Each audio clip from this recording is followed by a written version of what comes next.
Pada kesempatan ini kita akan mengecek atau memperbaiki genset HT 45P ya, kapasitas 45 kVA ya, tentunya sesuai dengan tipenya, dengan kerusakan adanya sistem kerusakan di pengecasan ya, dimana ketika kita menyalakan gensetnya, di displaynya muncul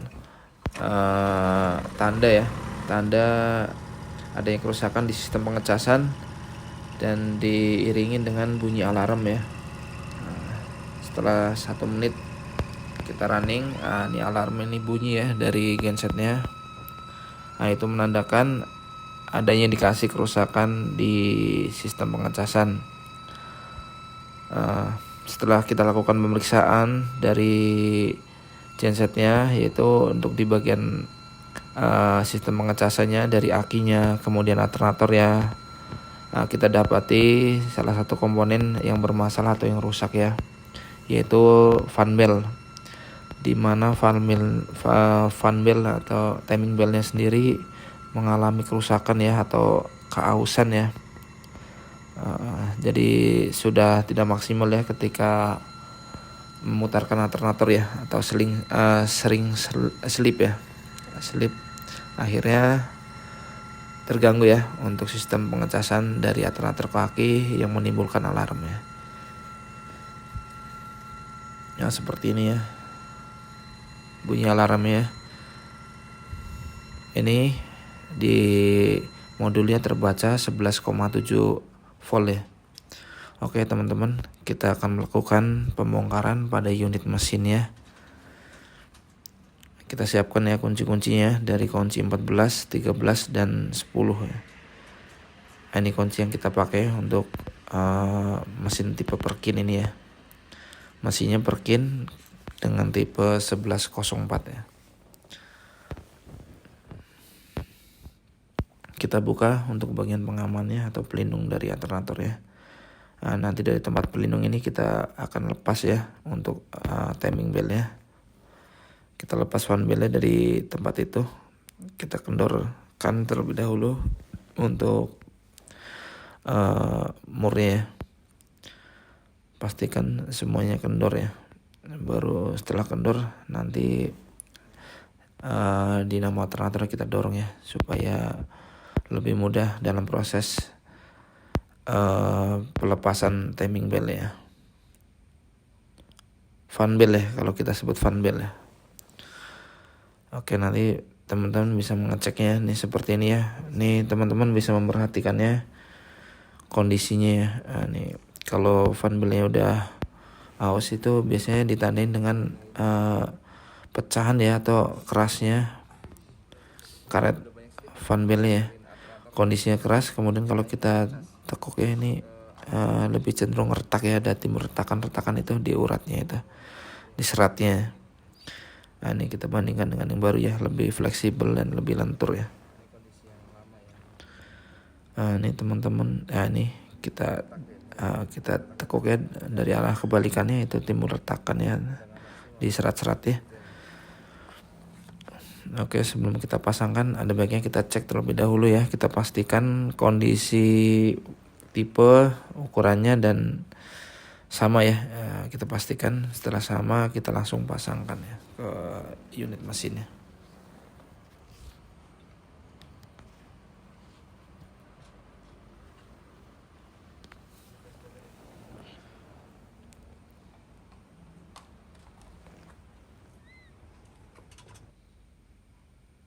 Jadi cukup mudah ya untuk pemasangannya sendiri. Kita pasangkan ya.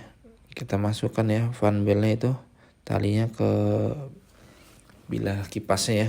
Jadi satu step by step ya. Kita masukkan, kita cepetin ya untuk bagian ini ya supaya tidak kelamaan. Ini setelah terpasang kita kencangkan lagi ya untuk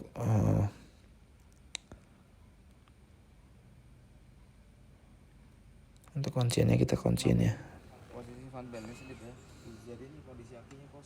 Kita buatnya kita kencangin lagi ya. untuk penyetelannya sendiri ya teman-teman bisa melihatnya kondisi posisinya di sedang ya, sedang saja ya nih. Tidak kencang banget ya, standar ya, tidak kendor dan tidak kencang dan tidak terlalu kencang ya.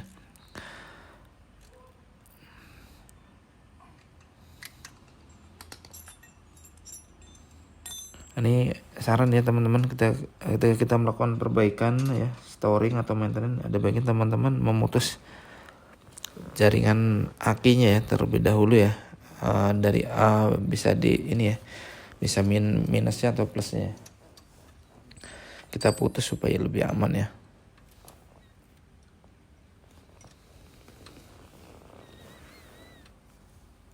Ini kita setel, baru kita kencangkan ya untuk baut-bautnya semuanya.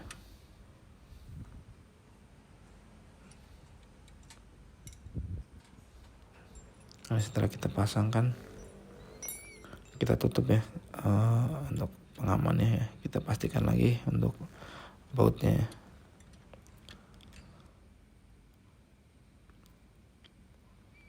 Jadi prosesnya kita lakukan perbaikan terlebih dahulu ya, baru kemudian kita lakukan maintenance supaya lebih mudah ya, supaya lebih mudah dan lebih berurutan ya. Nah, ini kita mau tes ya, setelah kita pasangkan dengan fan belt yang baru ya.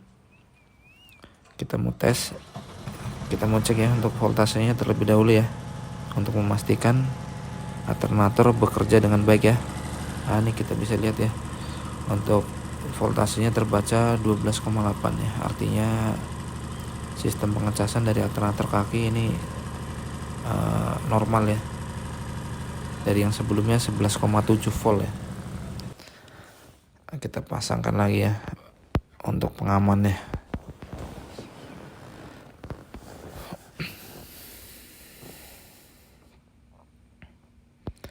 Pastikan ya semuanya baut-bautnya terpasang dengan kencang ya, supaya tidak adanya bunyi ya. Kemudian kita akan lakukan pengetapan oli ya dengan cara seperti ini ya. Ini kalau untuk tipe hardtech nih ada jalur pembuangannya ya. Ini kita bisa pasangkan plastik, kemudian kita ikat ya dengan menggunakan kabel tis atau karet ya. Ini kemudian kita sembari nunggu olinya penuh ya, dari pengetapannya kita buka terlebih dahulu untuk filter ya. Kita akan cabut ya filternya dari rumahannya dengan cara seperti ini ya teman-teman. Mungkin teman-teman bisa menggunakan plastik atau kain kering ya, atau tisu ya, supaya tidak ada tumpahan oli atau solar ya ketika melakukan maintenance. Nah, ini seperti ini ya. Ini nanti kita kasih lihat ya teman-teman ya, kondisi filter yang lama ya. Nah, kondisinya udah sangat hitam sekali ya teman-teman, udah kotor ya. Jadi teman-teman untuk melakukan perawatan ada baiknya teman-teman yaitu memperhatikan jamnya 250 jam ya. Ini udah terlalu lama nih. Kalau kita lihat kondisi filternya ya, udah sangat kotor sekali ya. Jadi kondisi filter kotor ini mempengaruhi performa mesin ya. Mesin menjadi lebih berat kerjanya ketika mendapatkan beban ya, karena suplai solarnya terhambat oleh kotoran yang ada di filternya seperti itu. Nah, ini kita bisa lihat ya kondisinya kotor ya. Ini kita keringkan ya untuk bagian rumahan filternya. Pastikan bagiannya kering ya, atau bersih ya dari tumpahan solar ya, betul ya. Bagian-bagian yang terkena solar kita bersihkan ya. Ya, ini untuk filter yang lamanya ya.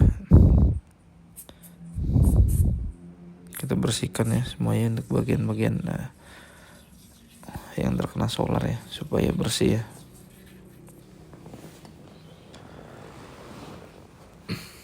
Kita lap ya. Nih teman-teman bisa juga untuk mencucinya dengan air sabun, kemudian dikeringkan ya dengan lap atau dengan tisu ya. Untuk ini kita menggunakan jet cleaner ya, supaya lebih cepat ya, kelamaan.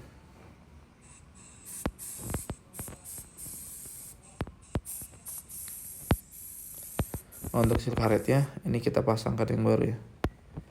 Kita pasangkan yang baru supaya lebih rapat ya, tidak mengakibatkan kebocoran ya, atau meminimalisir kebocoran. Nah, kita gantikan dengan karet yang baru ya. Pastikan bagian solarnya bersih ya, tidak mengenai karet sealnya ya, supaya tidak rusak ya tentunya karet sealnya. Nah, ini kita pasangkan, kita tekan, kemudian kita putar ya. Nah, ini teman-teman ya, pada saat melakukan perawatan atau maintenance, baiknya teman-teman memperhatikan ya sisa-sisa solar, kemudian sisa oli ya, supaya tidak berceceran atau tumpahnya tidak kemana-mana. Ini teman-teman bisa melakukan dengan sistem tadahan ya, atau melakukan dengan sistem seperti ini ya, dengan menggunakan plastik ya. Nah, kita bereskan, kita rapikan ya.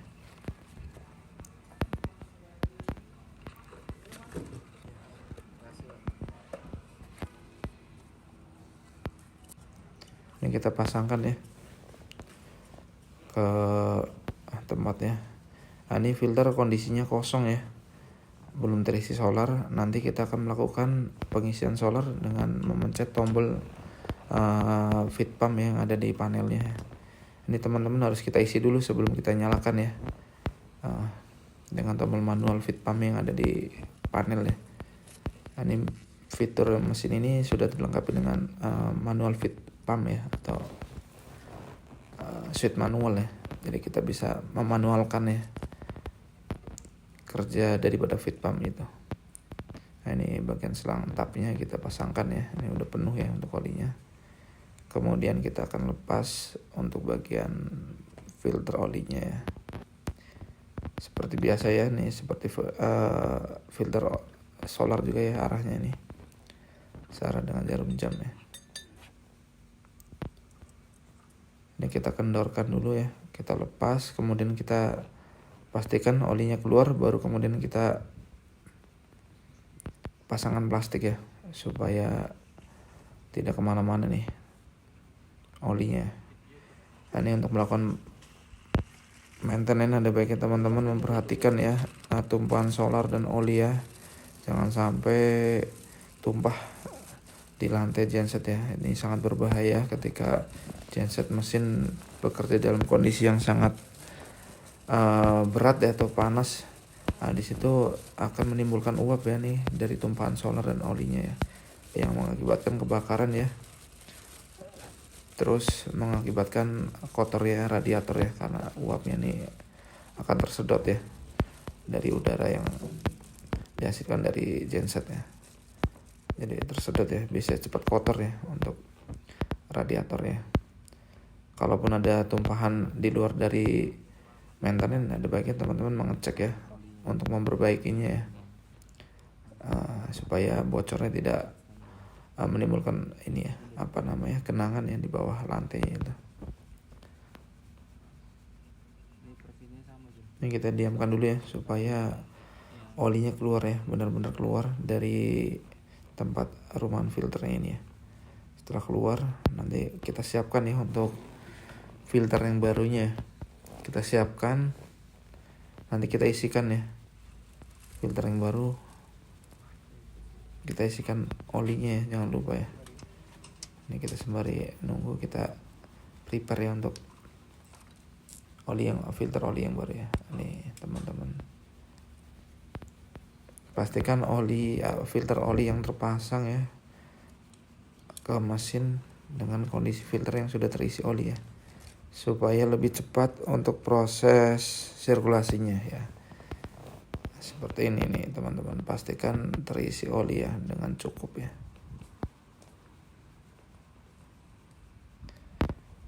Untuk seri Perkin ya, diusahakan partnya menggunakan part yang genuine ya, karena mesin ini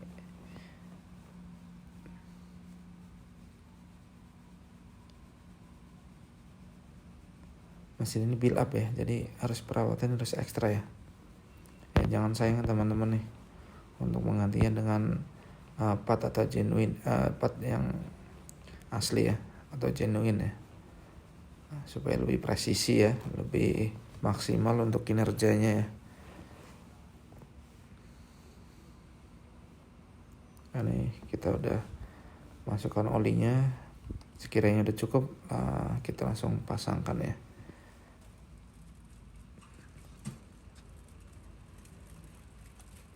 Nah, kita pasangkan ya.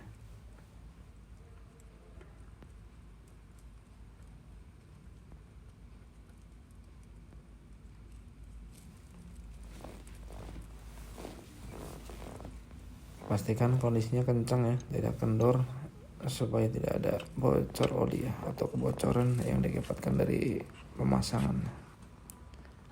Nah, terus berikutnya kita memasukkan oli ya dari lubang ini ya, dari tempat pengisian oli ya. Kita isikan, terus kita cek ya untuk level olinya ya. Pastikan level olinya di posisi yang standar ya, atau cukup ya. Teman-teman bisa mengeceknya tuh di bagian sticknya ya, stick pengecekannya ya, bagian coulternya bawah.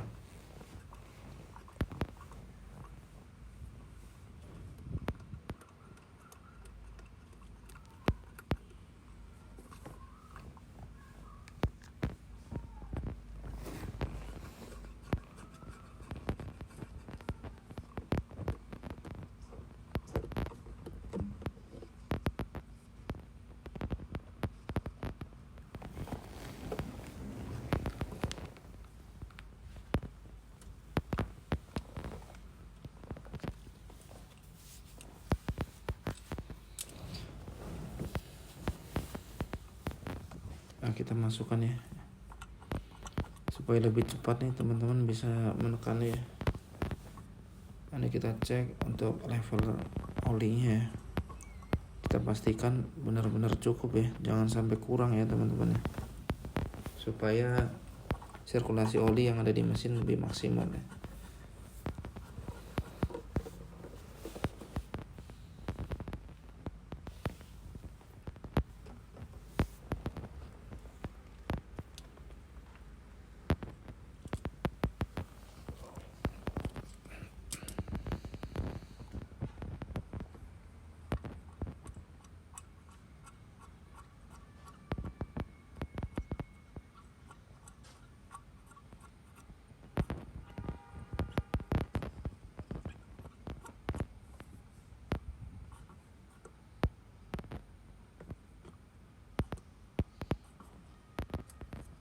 Nah, setelah proses pengisian oli, kita akan melakukan pengisian solar ya dengan teknik manual ya, seperti ini ya. Kita pencet untuk tombol manual fuel pump ya, fuel pump yang ada di panel genset ya. Kita pencet kurang lebih sekitar 3 menit ya, untuk melakukan pengisian atau pemadatan solar yang ada di rumahan filter itu tadi ya, yang kita ganti filter solarnya ya. Nah, kita lakukan pengisian dengan melakukan teknik manual ya, seperti ini ya. Kita isi kurang lebih 3 menit ya, baru kemudian kita running ya, atau kita start ya. Ini proses pemadatan solar ya teman-teman ya. Nah, baru kemudian kita start ya. Proses ini harus kita lakukan ya teman-teman ya, supaya mudah ya nanti ketika proses startingnya. Nah, seperti itu ya teman-teman ya. Semoga video ini bermanfaat ya buat teman-teman semuanya, yang baik yang sedang belajar ataupun yang teman-teman yang akan melakukan perawatan ya. Semoga bermanfaat teman-teman.